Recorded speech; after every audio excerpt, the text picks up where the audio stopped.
شكر على سعيهما لإنجاح هذا الاحتفال المميز.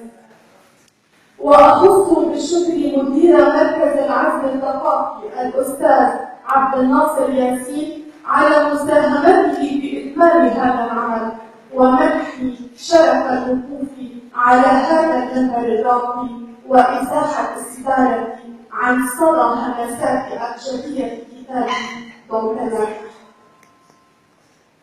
والشكر جميعه للسيد بدر حسون والسيد أحمد حسون والسيد أمين حسون على الهدايا المميزة من قرية بدر حسون البيئية. وباقة شكر للسيد عبد الرحمن الصمدي محلات دبس على تقديم الهدايا الخاصة بالمناسبة. وأود أن أنوه بأعمال الرئيس نجيب بيقاتي ورعايته للقضايا الوطنية أيها الحضور الكريم.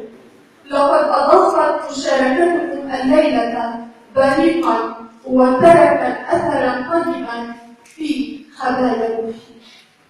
وتم باقات شكر لكم، وسأنسب ضوعات عرفان ومودة للإعلاميين والصحفيين والشعراء والكتاب والفنانين ولكل من شاركني من أهل وأصدقاء. حضوركم جميعا يغنيني ويشرفني.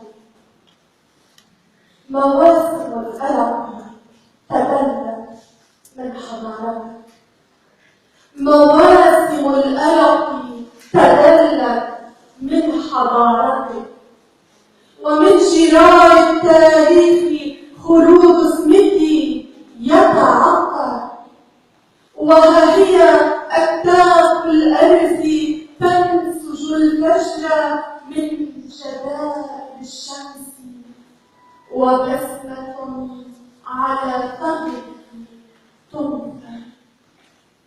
كم ذلفت خمرة الدهشة عناقيد لؤلؤية، يا عروس الشمال